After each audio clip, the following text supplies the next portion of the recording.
Thank you, John. Thank you for helping to bring back, and everybody for joining us again for What's Your Story. I appreciate also TV Hamilton being here. This is a program that I really enjoy because there are so many stories. Matter of fact, there's a number of people here tonight we've already had on graced this stage and had some wonderful stories. And this is an interesting story. I'll kind of give my topic for this conversation tonight. We'll call it seeds. A lot of seeds along the way. And I want to thank Mr. Don Ryan for being able to find our location this evening. We gave him the address. We knew he could wander here somewhere from next door. Don Ryan, Hamilton born and raised. You are a true native Hamiltonian and have been here your whole life. Yes, I have, Sean.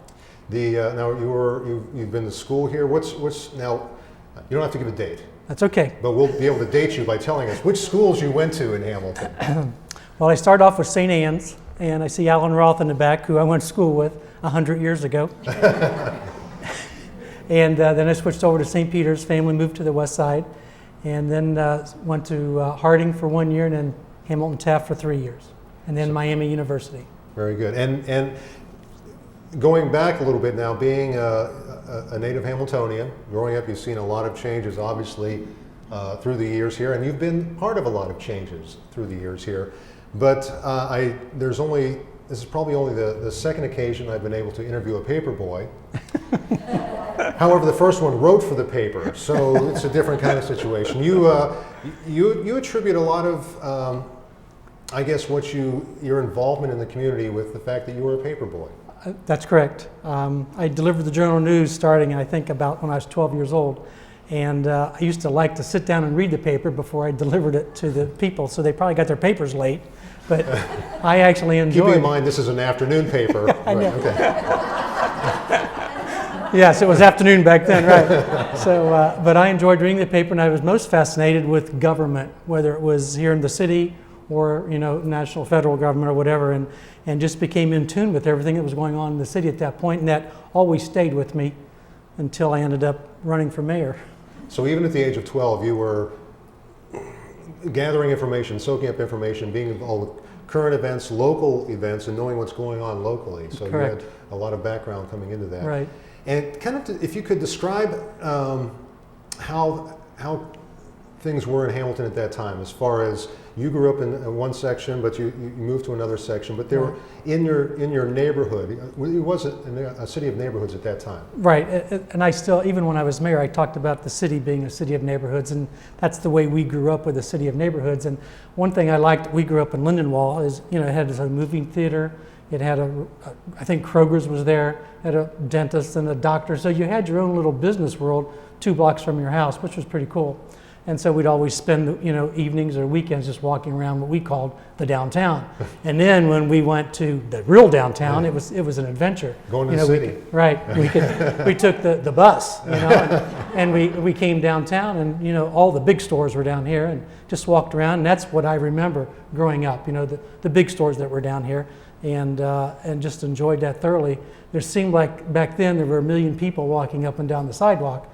And the whole world came here on a Friday or Saturday night. And that's what I remember most about growing up in Hamilton and there were so many jobs here available that the city was really booming, for I would say 40 or 50 or 60 years. Just a lot going on here, and lots of activities. No matter what you wanted to do, you could do it here in Hamilton without having to leave. So that's the fun part of growing up. But then, as we all know, things changed later on, and we'll get into that later, I guess. And we will, but it's interesting. The perspective of a lot of that is coming back around again. We're talking about the neighborhood initiatives, talking about things going on downtown and so forth. So it's very interesting, again, with the history of the city, how it maybe had taken a dip, but is recovering. A lot of that's coming back and is coming full circle. That's correct. So it's very interesting. All right, so you went to Miami University, and what was your major? I started off in accounting in the School of Business, and with accounting as a major, and that was awfully boring. Nothing against accountants out here. And so then I switched over to what was then called production management, which was operations management. Okay. And I ended up taking that into manufacturing arena, and that's where I stayed for I'm still staying there, as a matter of fact. The good news is that's at least something that's carried through your life. That's correct. Having Right. a career. Now, and coming out of college, well, finishing up actually, before you finished college though, you started working. Yes. How did you didn't finish on campus? You started working in. Right. I was after 2 years. Things happened in the family that caused me to go out and seek a full-time job, and so then I started at Diebold Incorporated and worked there for. Started off in inside sales, and 20 years later I was a plant manager. So it was pretty cool. And unfortunately, I had to close that building because corporate said, we want you to close and move down to South Carolina with a new plant they were building down there. And after discussing things with the family and with the wife, we decided to stay in Hamilton because Vicki and I were both born and raised here and had our 6 children here, and wanted to make sure that they were all in school, then didn't want to uproot anybody. So we stayed here, and I went to different factories throughout the city, and unfortunately they all kept closing. We had that here happen in Hamilton where a lot of companies were closing. Okay, so wait a second. Is the trend? Well, I'm not sure. We always discuss. I just wanted to beat you to it. I don't know did I come first or today? I don't know. So we're again kind of jumping to later in the story, but it gives background to a progression here along the way. And with your experience in manufacturing, with your experience basically as a paperboy, starting getting involved in, or at least getting information about what's going on locally, you became very entrenched in the city of Hamilton. And at one point, you were looking at, you decided to get into politics. How does that happen? Does that come from the fact you were so interested in what was going on in the city? Well, that was part of it. I think the major part of it, and 2 things really, is the whole time we were raising our kids, I was actively involved in the community. I've always been a person of service, always giving back because I thought it was important, and I still do. And I was involved in several organizations, whether it was coaching or church or any service organization. JA? Right, Junior Achievement, right. And this was important to me. And then in the late 90s, I had just started at Western States Machine Company, and I saw an article in the paper about the city creating a vision plan for the future, and anyone interested, sign up.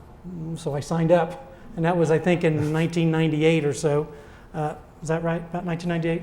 So I signed up and thought, well, I want to get involved because I want to give back to the city, and the city had gone through terrible times. We were losing all kinds of companies, and things just weren't going well.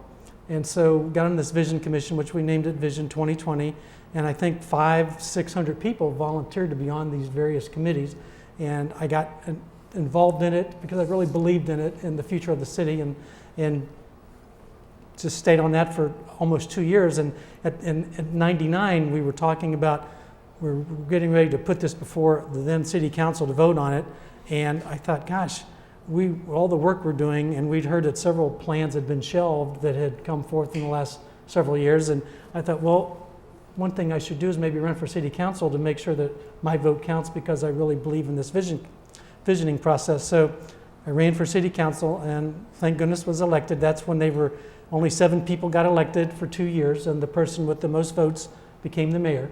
And so I think I came in 5th out of, I think there was like 20 people running, it seemed like that year. Everybody was running. So anyway, got elected and was on city council and was actively still involved in the vision process and was trying to apply those types of ideas to city council. And without getting into a lot of detail, 1 or 2 things happened on city council, and I kind of stormed out of council one night. And the next day, the quote that was in the paper said that, well, you're not only wasting my time, you're wasting my life. And so that was in the paper the next day. So anyway. This was a quote attributed to you. Yes. Directed at. Right, on that city council night. Yeah. So anyway, I kind of thought I was probably finished with city council. And the next day, Dick Fitton called me and asked me if I would consider to run for mayor. And I said, Dick, I don't even think I'm going to be on council anymore. I wasn't even sure what they were going to do. But anyway, he encouraged me to think about it because we had just passed the charter amendment that said you have to say that you're running for mayor or you're running for council. And whichever one you're running for, if you win or lose, you can't be on the other one. Right, so it's changing from, again, whoever has the most votes as mayor to... Right. And everybody here, I think, probably remembers that now. It's So, if you don't get mayor, it's all or nothing. Right, and Yeah. it was a 4-year term, which was, I thought, real important because then a mayor and council could build some consistency and really put some meat behind ideas that they had. And it also would help further what I felt was the visioning process here in the city, if we could get behind it and all of us going the same direction. So anyway, I ran for mayor. And with that, with the visioning process, there were 5 strategies, Well, or 5 key points. as I was running for mayor, and I knew all the information that we had in the strategic process of the Visioning 2020 plan, so I incorporated those into what I would call my platform for running for mayor. And the first one was downtown revitalization. I looked at the city as a wagon wheel, and the downtown being the hub of the wagon wheel, and your city is only as strong as your hub, or the wagon wheel is only as strong as the hub. So I felt that downtown revitalization had to be addressed first, so that it could then reach out through the spokes to all the rest of the city. And that's the way I ran the mayor's process, and that's the way I worked for the 8 years I was mayor, still addressing downtown revitalization. Along with that, I included riverfront development because we wanted to use the river as a key to opening up economic development in the city. And then I wanted to promote the arts. And so we put together this plan of promoting the arts, downtown revitalization, and then we wanted to include neighborhoods because our neighborhoods had gone downhill. And so we included in part of this platform neighborhood revitalization. And then the last focus was to use our utilities, since we owned and operated them, as an economic development tool to enhance our city, to bring companies back to Hamilton. How many people have said to folks from out of town or another area, well, we have our own utilities.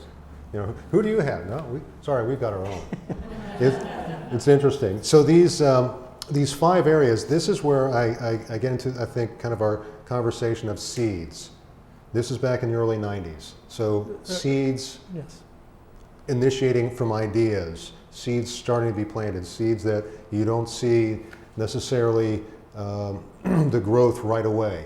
Like any other plant, you put it in the ground, and it appears later. So this is, I think, where some of the seeds occur. So time frame of this. So this was 2001. 2001. Okay.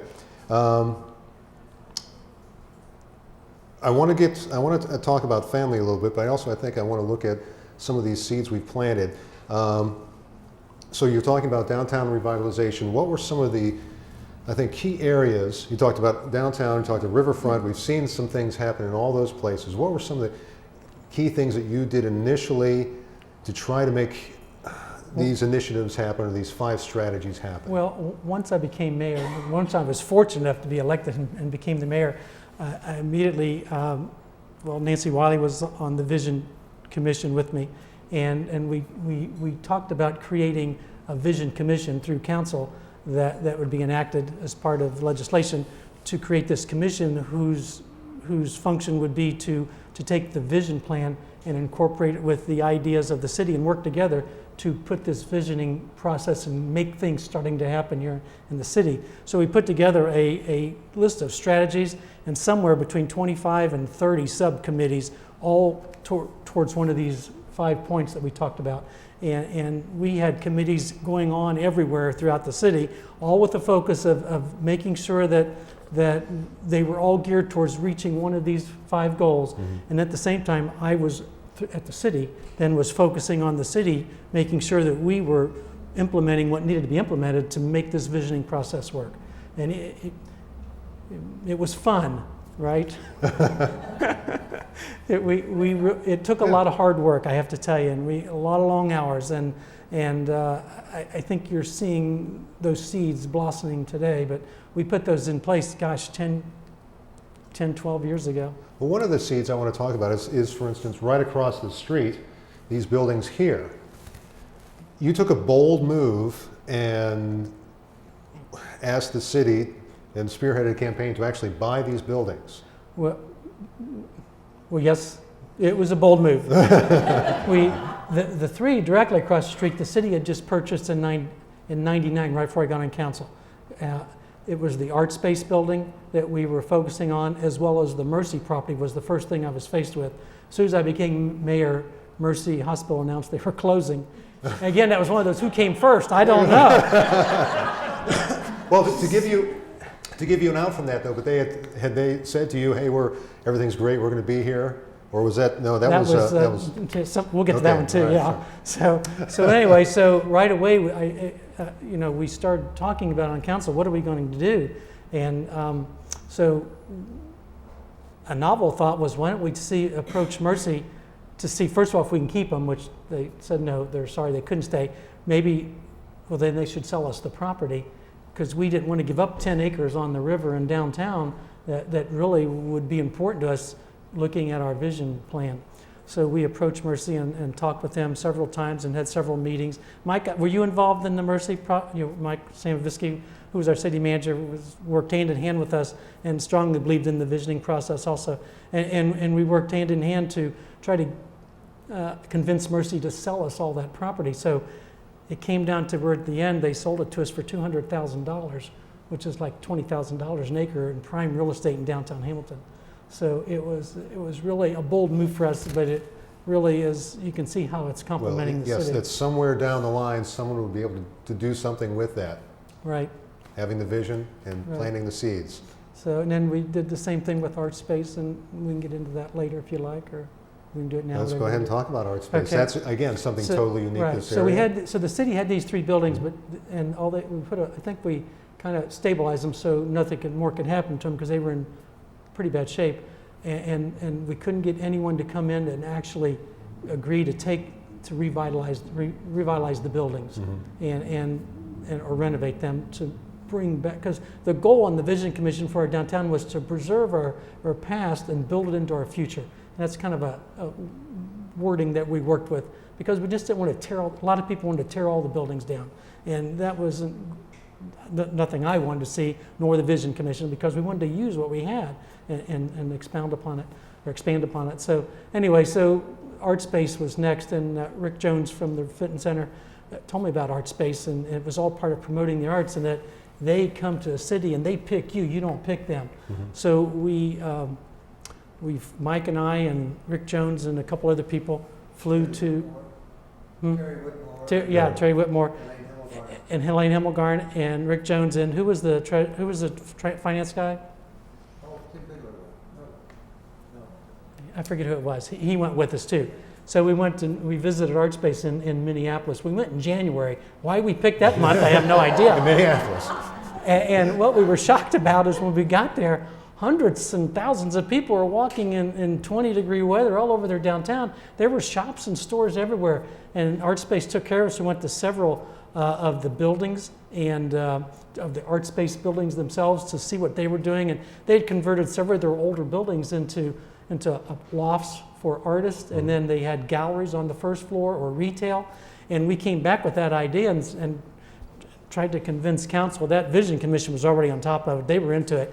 And it was a hard sell, but we finally were able to continue to move and keep Art Space involved until finally, about, I think it was 3 or 4 years ago, finally the Art Space came up with some money to buy the buildings. I wasn't the mayor then, but was still promoting it. And you see what's going on. They'll be opening up here real soon. I think there's already some people living in the lofts over there, and we know that there's retail going in the first floor. So it just matches. And the same with these mercantile buildings. Like I said, there were some people wanting to tear them down, but we fought really hard to keep those buildings also. And now you can see what's going on there. So it was a hard-fought battle, believe me. Sure. Again, having the vision, we have some folks with vision, but again, planting these seeds that come to fruition later on. It's right. Very exciting. And now some people, other cities are coming to Hamilton, looking at Hamilton, saying, how did you turn yourself around? Right. But in the middle of all that, we had this thing called the recession. Yes.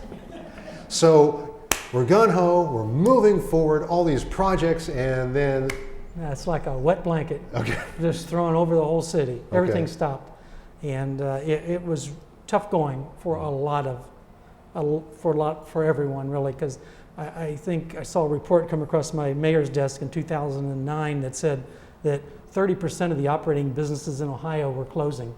because they just could. The recession was much worse than anyone had ever thought or intended. And of course, we opened up the tavern 1 month before the recession started. Okay, I've got a new theme for this interview. I know. So, you know, we were anticipating good times to come in. And we're still anticipating, just so you know. So, but I find what's interesting is to kind of, it's easy to look at it, as they say, you know, when they say 6 months from now, won't be interesting to look back, or 1 year from now, or 5 years from now, or hindsight's 2020. The fact that it's easy to see now, again, debate can continue whether we're out of a recession or not, but things are moving forward here. And the fact that you had things in motion so that when we're able to continue on with these projects, we are already at this level as opposed to coming out of, or you know, being close to out of a recession saying, okay, we need to do something, where we're going to start. That's right. We are already in position to just move forward and shoot forward from where we are. I mean, did it really kind of just stop in process and was able to then continue on from there? Right. Again, an opportunity.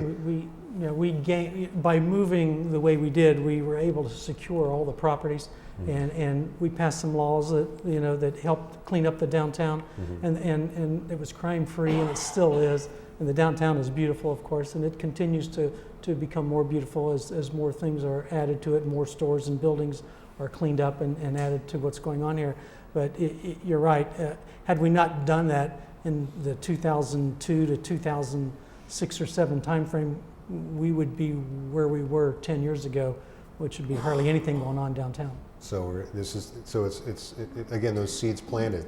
Okay, that's that side of the street. Let's talk about this side of the street. And Miami's a beautiful building here, isn't it? That would be part of it. That came about. Go ahead. Well, I was going to go next door, but let's stay right here. No, we had Daniel Hall, who was the running Miami University as the dean, and he was on our vision commission, was a great asset. And he mentioned to me, because I had seen a program where some colleges who were like not in downtown started to buy property downtown and tried to move and help some of their cities. So I approached Daniel. I said, Daniel, can we do something like that here and try to get Miami Hamilton or Miami University closer to downtown? So he came back with a great idea, because this building was empty.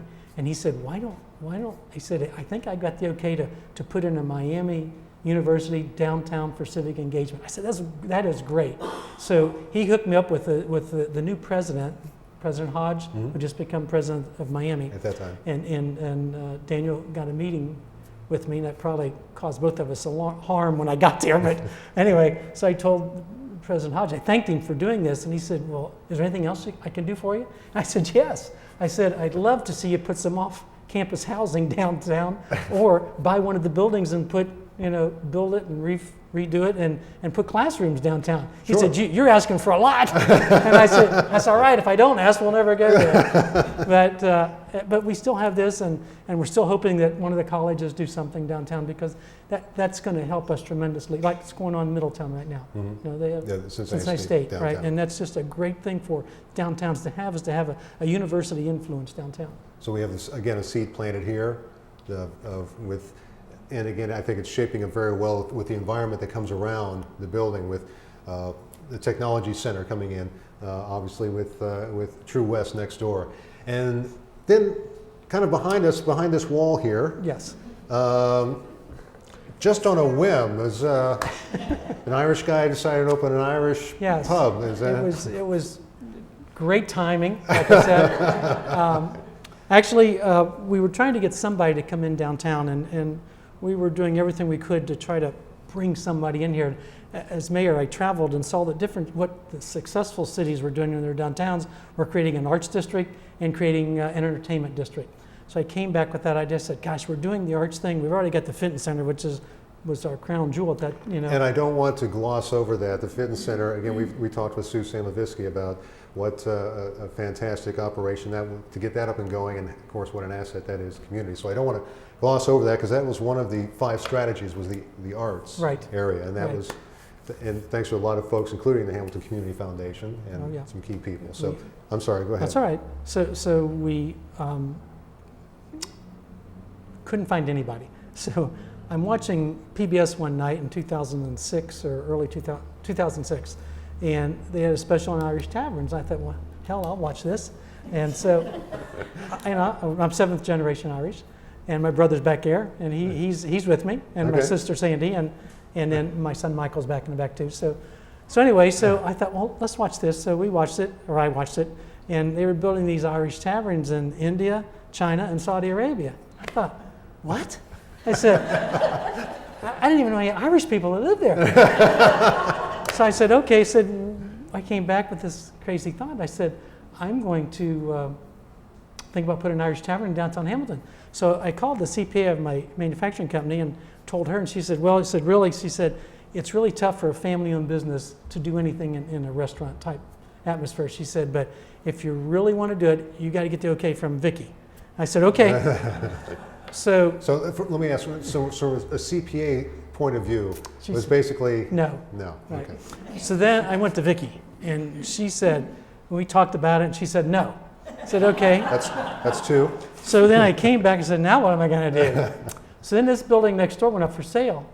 Not just the big one of what I call the big, it used to be, what was the name of the dress company? Martin's, yeah, Martin's.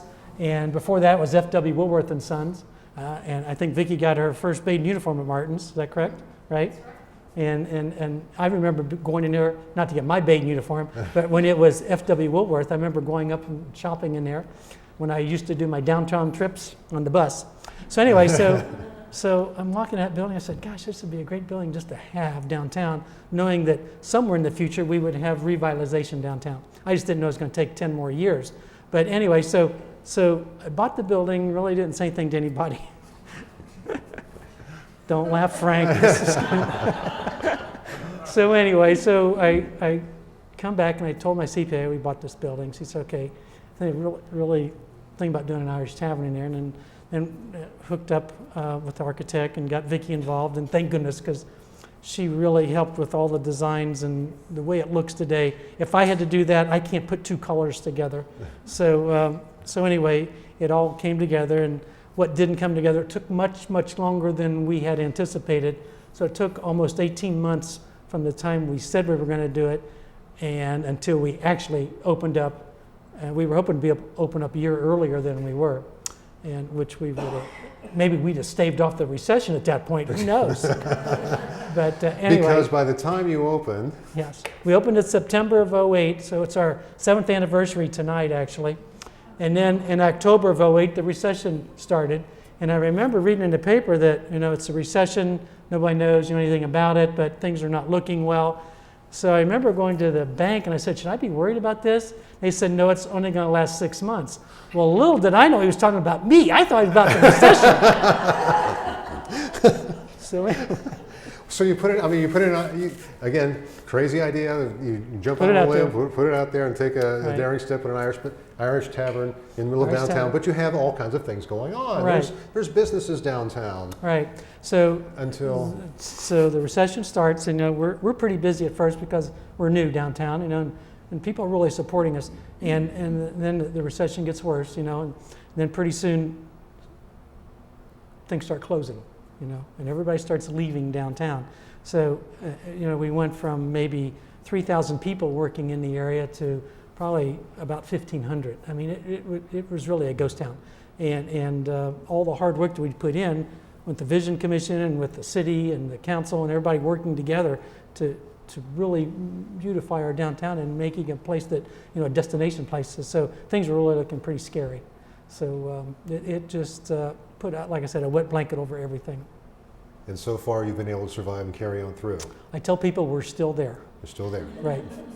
And loyal people have supported us all this time, which is good. So thank you to the community for supporting us. Now, one of the other strategies or initiatives or visions was you were talking about was the city owning their own utilities. Right. And of course, we did at that time, but we were able to expand from there. Right. One thing that was pretty neat is, as you said earlier, a lot of people didn't understand that the city really owned and operated their own utilities, which was pretty cool. Because Mike, was there just like 2 cities in the state that owned their own utilities? Okay, it's only 2 in the state. That's we were one of few.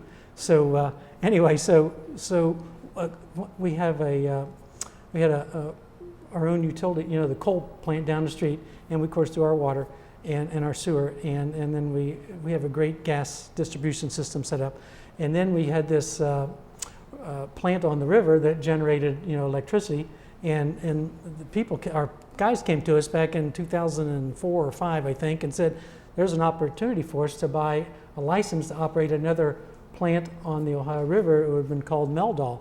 And it was a huge decision for this council to make, because we were putting a lot of money, more money than we would ever know, into creating this opportunity to create this hydroelectric plant on the river that the city would then own 2 hydroelectric plants.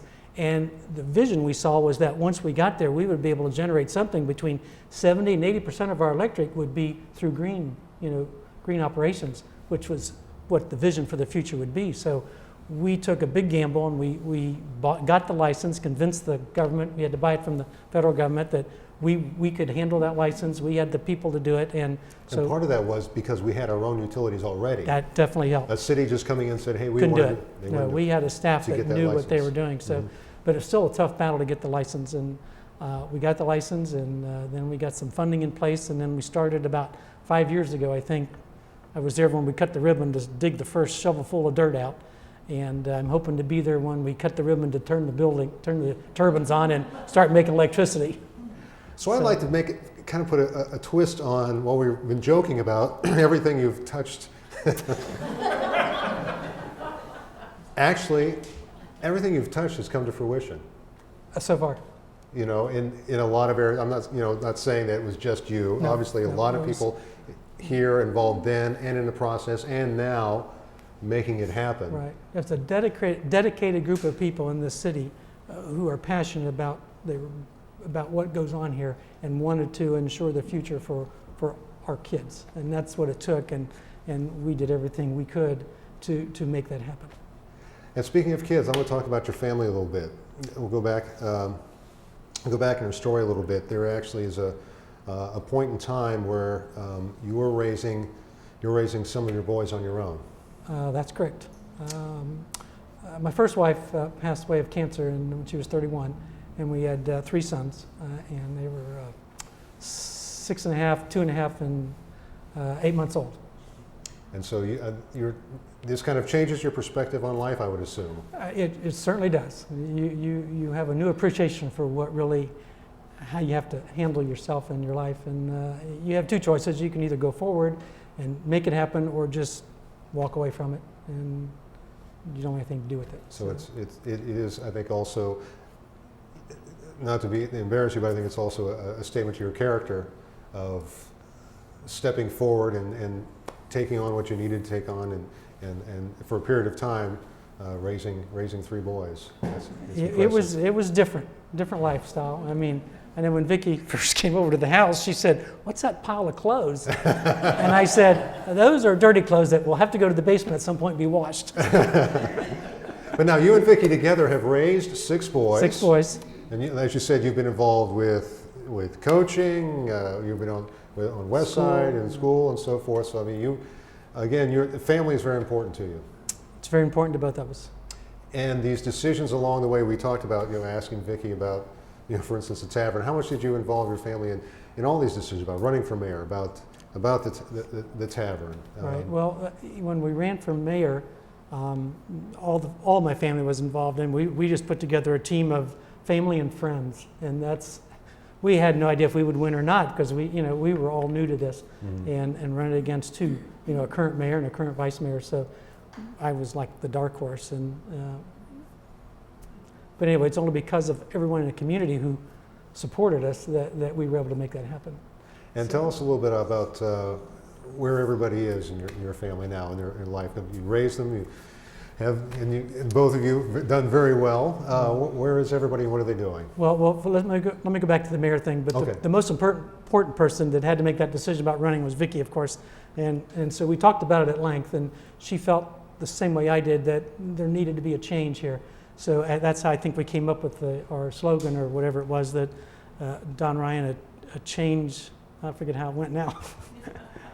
whatever it was. A change for the city or something. So She's a writer. She I know. created something. Yeah, she wrote all kinds of things for us, all of our slogans and everything. So, like I say, everybody pitched in. But so then, now your question was. We're talking about where the boys are, what they're doing. Okay, so Kevin's the oldest. He lives in Raleigh, North Carolina. He has 3 children.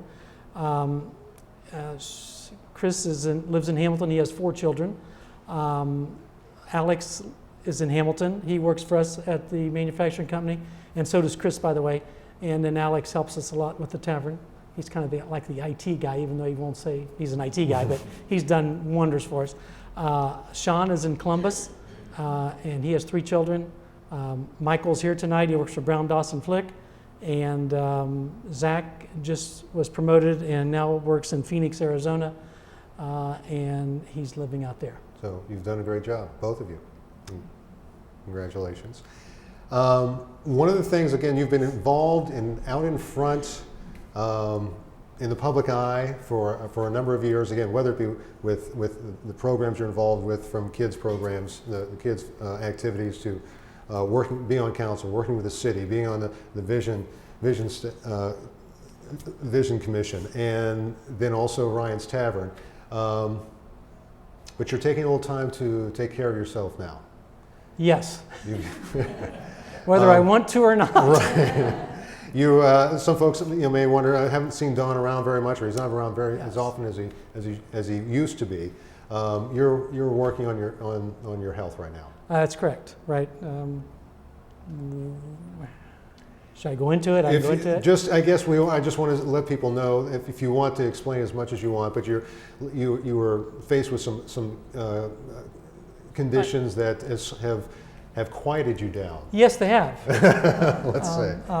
About 18 months ago, I was doing a physical, and the EKG came back abnormal. So went to the family doctor, and he said, how do you feel? I said, I feel fine. He said, your vital signs are good. I said, okay, what should we do? He said, well, let's be on the safe side. Let's go to a cardiologist. I said, okay. So I go to a cardiologist, and he says, how do you feel? I feel fine. I said, your vital signs are good. I said, good. He said, well, let's be on the safe side. Let's do a stress test. Okay. So we did a stress test. Well, it was one of those ones by medicine, which I hadn't had before. And I felt fine going through it. I asked the nurses how everything looks good. Okay.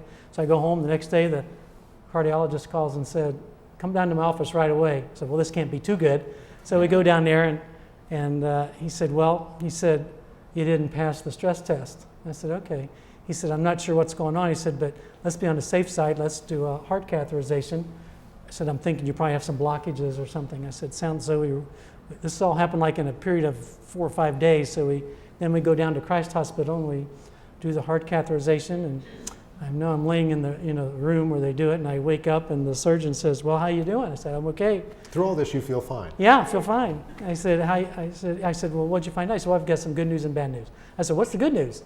He said, the good news is your veins and arteries are like that of a teenager. I said, wow. Well, what's the bad news? Well, your heart's only working at 15%. I said, how can that be? I don't even feel bad.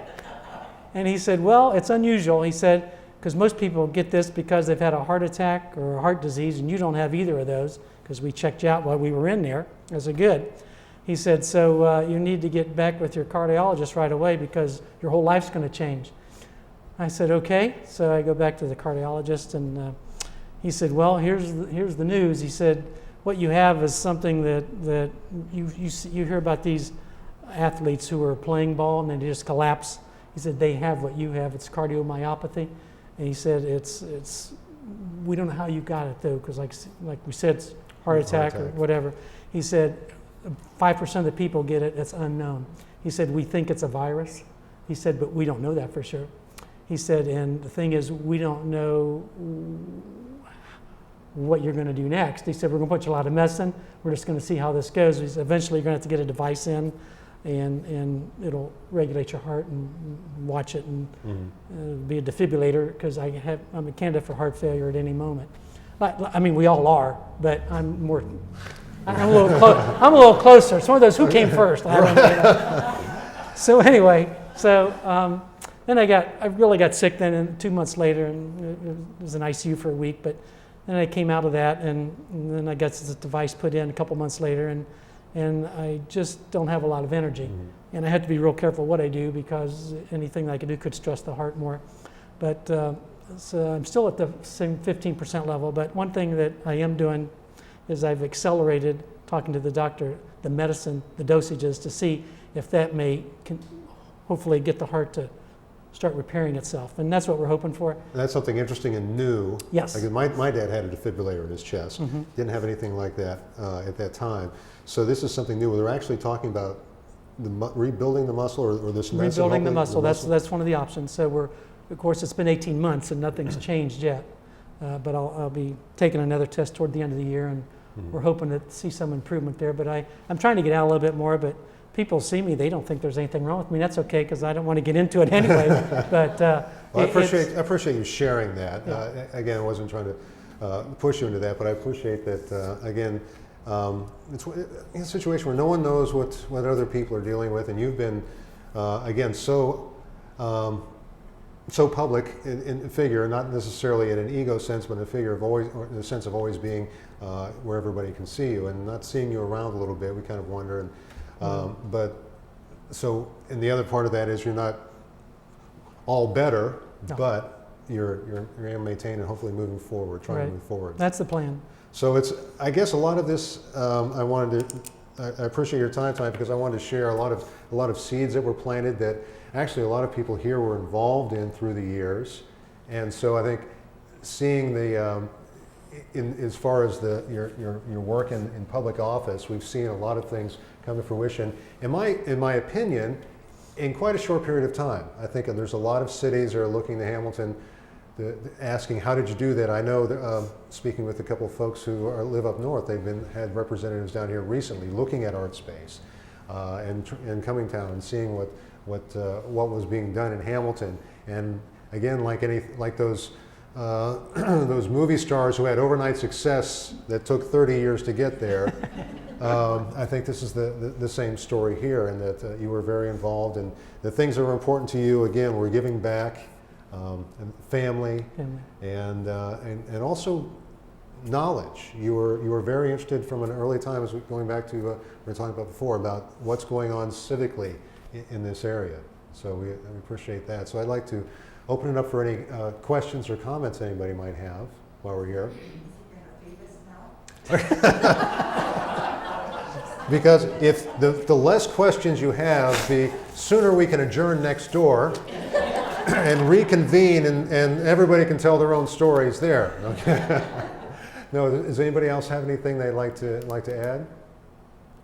I have something I'd like. This is your brother. Can you Yes. introduce Tim? yourself? I'm Tim. Tim? Usually when you see Don, you see me, and for a year hanging around him, I'm always known as there's Don's brother. Not my name, but Don's brother. Don's brother or the mayor's brother? Or, It's a compliment every time I have that stuff. But what I would like you to share, Don, because we lived through this when we were kids, was what Jim Grimm had put in a playground system. Because actually that brought neighborhood kids together in competition. And Like Wheels Week and the Olympics that they had. Mm-hmm. Even Jesse Owens came here, in that program too. And Jesse Owens came here and actually handed out medals to help the Olympic week. And I still have mine. I was in first place. I wasn't a good athlete as Don was, but so I still have that, and I'm so proud to have that based on when I got older and what he went through. He was around this time. But Don, I just wanted you to share. for the sake of anybody who couldn't hear, again, these are the you can explain a little about the The city of Hamilton in the 60s and the 70s created a playground system. And I think there was like 15 or 20 of them throughout the city. And kids of all ages, of course, went there during the summer when they were off from school. And they were staffed, the city hired two playground leaders for each playground. And they just did all kinds of games, and they created contests for us, and there was campouts and campfires and just all kinds of neat things for the kids to go to in the city. And I think it lasted for probably, I'll say 15 years maybe. And then, you know, when things changed and the world changes, the playground system just went away. But it was real important to us growing up.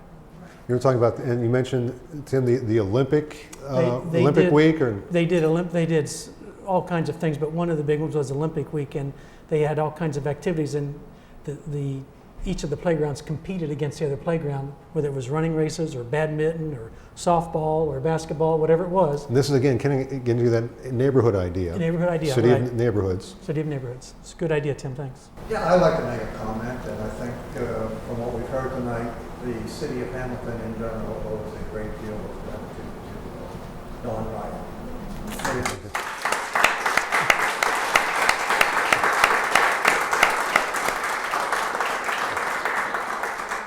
Don not only had a big commitment to the city, but he put his life, his money, and his family where his mouth was. What he did was amazing. The undertaking that he did, putting himself at great financial and health risk, is probably not understood by many people. So Don had so much integrity to follow his beliefs, and we are in a better situation today because of his tenacity and sticking to it. And again, I had the pleasure of working with Don. You were city manager at that time. Yes, and prior to that, as director of public works. But, what Don did and build collaboration and follow through, and despite a lot of no's that were out there in the community, made things happen. And as we see this thing today, as we travel, I would go to Minnesota in January in a snowstorm, a bold move, but you got people there who also had a vision and made it happen. And I think bringing that back as a tool to further that vision was basically Don's doing. We owe him a great deal of credit, me personally. Thank you. I think you bring up a great point of a gentleman who is sitting up here who put his money, his family, and his health where his mouth was, backed up what he was talking about. Again, some of the things that we mentioned, that comments of and even some of this before you were there, should the city get into it, speculative real estate, people with vision, a lot of this is paid off. And again, those steps along the way, those people along the way, the fruition comes through. There's a lot of people involved, but to get the boulder started is a big effort. So congratulations. Thank you. The seeds planted. Nancy? Another thing I want to say about Don is his integrity. He always does what he thinks is right, regardless of the effect it might have on him personally or in his business. I mean, he believes in something and he just goes ahead and does what he thinks is right. And that's been a great deal too for us. Thank you, Nancy. Gil, yes.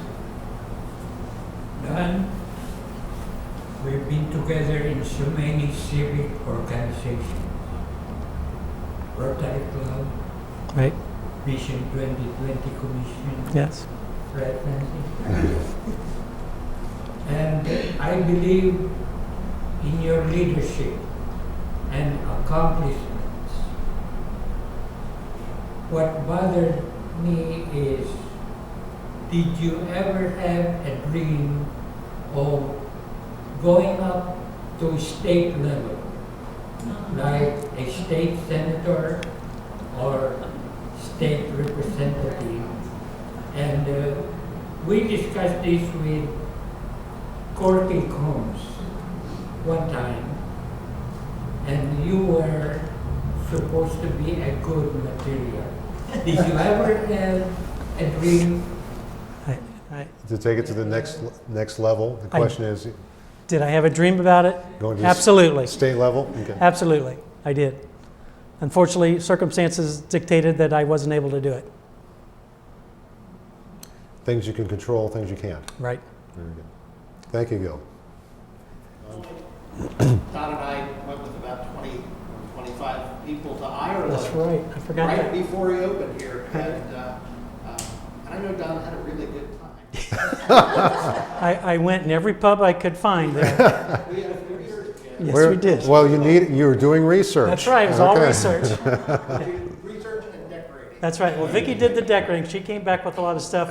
I visited the pub to see what they look like. To see if they were decorated right. That's correct. Looking for the genuine. That's right.